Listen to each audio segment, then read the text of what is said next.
DJ Amit Tiwari DJ Amit Tiwari DJ अपहर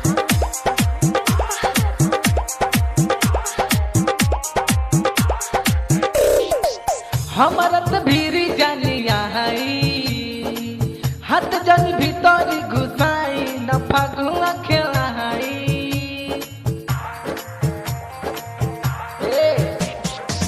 हमारत भीरी जानिया हाथ जन भीतर घुसाई न फगुआ खेलाई दीदिया से जाके हमें कोही का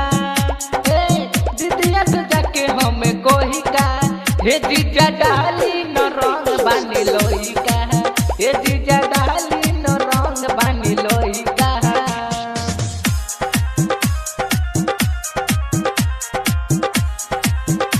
हटा ना होने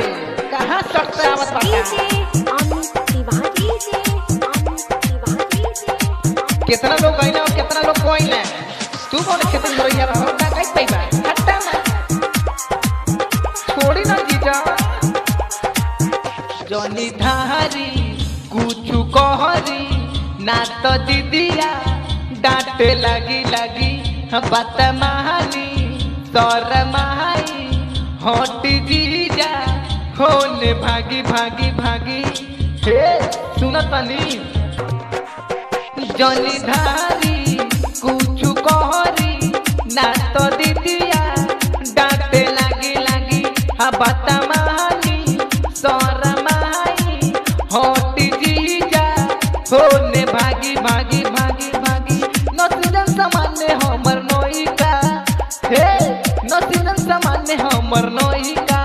हे जीजा डाली न रंग बानी लोई का हे जीजा डाली न रंग बानी लोई का डीजे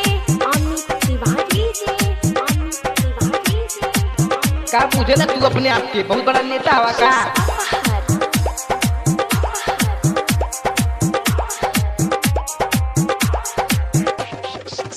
गिरी रंगवा भीजिया कहवा कापी देहिया थर थर थर बजवानी नया उठानी हमरो मनवा लागी करे करे करे गिरी रंगवा भीजिया कहवा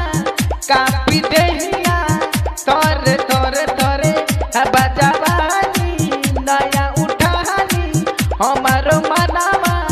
लागी करे करे करे करे बाबू सर्वेश होता होइगा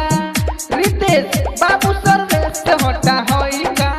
हे जीजा डाली न रंग बानी लोइगा हे जीजा डाली न रंग बानी लोइगा हे जीजा